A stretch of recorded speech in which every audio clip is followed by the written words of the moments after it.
السلام عليكم ورحمة الله وبركاته. أهلا وسهلا بكم حبايب قلبي في قناتي وقناتكم روتينات بيوت منورة. ازيكم عاملين ايه؟ يا رب الجميع يكون بخير. نبتدي الفيديو كده بالصلاة على النبي. اللهم صل وسلم وزد وبارك عليك يا حبيبي يا رسول الله. يا صباح الفل والورد والياسمين وصباح زقزقة العصافير الجميلة وزقزوق وزقزوقة بقى الجداد بتوعي. شايفين بقى زقزوق وهو عمال ينده على زقزوقة، وتقريبا زقزوقة باضت فعمال ينده عليها عشان انا كنت لسه حاطه لهم الاكل، فبينده لها بقى ويقول لها يلا تعالي عشان الفطار جه يعني وكده. فطلعت بقى هي دلوقتي اهي وهيروحوا ياكلوا دلوقتي. واحنا علقناهم بقى كده في سقف البلكونه علشان خاطر ايه، كنت حطاهم على الحيطه فكان بيطلع عليهم النمل. يعني كان عندي في الصيف كميه نمل كده، فكان النمل بيطولهم فخفت عليهم بصراحه فعلقتهم كده. فالمهم كان عندي شوية غسيل كده لميته، وبعد كده طلعت بقى فرش السراير كله والمخدات والخداديات والبطاطين وكله كله في الشمس. برضو قلت ايه، ياخدوا شوية شمس حلوين كده.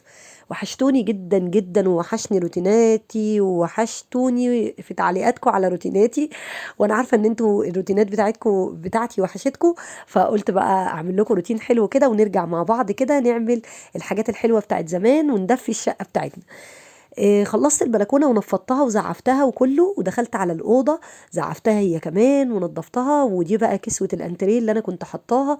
فقلت بقى ايه، ما بديهاش بقى، خلاص الجو ابتدى يبرد وانا عايزه بقى ادفي الشقه وافرش السجاجيد بقى ايه في الارض وكده. فقلت لا، مش هفرش طبعا سجاجيد الا لما اعمل الشقه العامله التمام بقى بتاعت ايه، بتاعت الشتاء. فمسكت الستاير كلها نزلتها، مسكت الشقه كلها زعفتها. ومش الشقه كلها الصراحه عشان ما اكدبش عليكم، انا ما بعملش الشقه كلها في يوم واحد. انا بعمل ايه يعني، مثلا اوضه الانتريه دي والبلكونه واوضه الولاد بعملها في يوم. بعد كده ممكن اعمل الصاله واوضتي في يوم. بعد كده الحمام والمطبخ في يوم. تمام. زي ما قلنا ان احنا ما نكترش على نفسنا.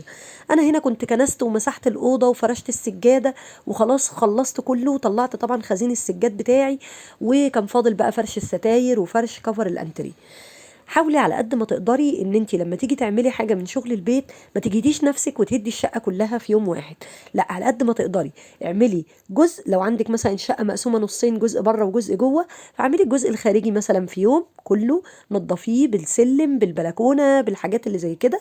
وبعد كده اعملي تاني يوم الجزء التاني، لان بيبقى وراكي في الايام ديت مش بس الشقه، بيبقى عندك مذاكره للولاد، بيبقى عندك تنفيض، بيبقى عندك اكل عايز يتعمل، مواعين عايزه تتغسل، حاجات كتير كتير، صلاه، حاجات كتير. فما تجيديش نفسك وتيجي على حاجه على حساب حاجه تانية. لا، انا بعمل الجزء اللي بره في يوم، وزي ما انتم شايفين كده بقى ده المنظر النهائي يعني. مش عايزه اقول لكم بقى، يعني كنت مبسوطه ومرتاحه راحه نفسيه فظيعه. فرشت بقى بما اني بقى يعني شلت الكفر اللي هو الكشمير ده، وفرشت الكفر البني.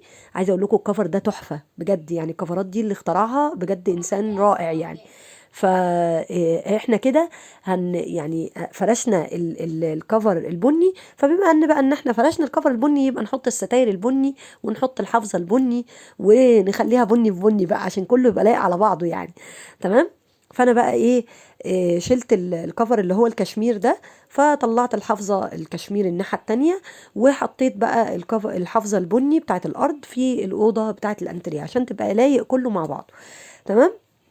تمام. طبعا ما ننساش ان طول ما احنا شغالين عمالين نذكر الله، نصلي على النبي، بنشغل قرآن نسمعه طول ما احنا شغالين. نحاول كده ان احنا ايه، على طول يبقى في لساننا ذكر الله. الا بذكر الله تطمئن القلوب. بصوا بقى، عايزه اقول لكم راحه ما بعدها راحه كده. الجزء اللي بره بالنسبه لي خلص، اللي هو اوضه الانتريه والبلكونه والسلم والستاير اتعلقت، ونفضت بقى الحيطان وكده. واوضه ولادي برضو عملتها. وعملت بقى ايه، جبل غسيل. عايزه اقول لكم بعد ما خلصت الحوار ده لقيت ان انا كنت لسه غاسله قدامكم في اول الفيديو كان في غسيل. فانا كنت غاسله الهدوم بتاعتني انا والولاد يعني وزوجي وكده في يوم. نفضت التنفيضه دي بتاعت نص الشقه الخارجي في يوم. واهو بصوا هنا بوريكم الكفر بتاع الانتريه، بجد تحفه يا جماعه. انا كنت قلت قبل كده في فيديو ان انا جايباه من اسواق دبي، من كتر حلاوه الكشمير وجماله، وان انا غسيل وفرش بصراحه جميل جدا. بيحمي لي الانتريه من كتر ما انا ما كنت كل شويه اقعد احك في الانتريه بليفه وبتاع عشان اطلع منه البقعه وكده. لا، ده حلو قوي، بيتحط تخلعيه تغسليه وتحطيه تاني. انا بصراحه من كتر جماله جبت اتنين علشان برضو تغيير وتجديد، وعلشان برضو ايه اشيل ده اركب التاني، يعني ما استناش لما التاني يتغسل ويتفرش وكده. عطروا فمكم بالصلاة على النبي، ولو وصلتي لحد الحتة دي في الفيديو يا ريت تحطي لي لايك على الفيديو وتصلي على النبي في التعليقات. بصوا بقى جمال الغسيل اللي انا عملته في نفسي بقى. عايزه اقول لكم بقى الحافظه والكفر بتاع الانتريه والستاير وكل ده كان غسيل. طبعا غسلته تاني يوم، ما قدرتش اعمل اي حاجه في اليوم ده، لان انا في اليوم اللي بعمل فيه الحاجات دي بيبقى لازم يكون عندي اكل من قبلها بيوم، وما يكونش عندي ورايا حاجه يعني. وحبيت بس اشجعكم كده بالفيديو الصغير البسيط ده، يا رب يكون عجبكم، ويا رب يكون اتشجعتوا منه كده. يلا قومي، ولو ما كنتيش لسه عملتي دفيتي شقتك كده وروقتيها، يلا قومي بسرعة اعملي أوضة أوضة، هتلحقي إن شاء الله. دفي شقتك قبل الشتاء وقبل البرد علشان الولاد ما يجيلهمش برد وكده. يلا قومي وتشجعي معايا. أنا عملت الفيديو ده علشان ناس كتير قوي قالت لي وحشتني روتيناتك، واعملي لنا روتينات من اللي بتشجعنا. اديني رجعت لكم بالروتينات اهو.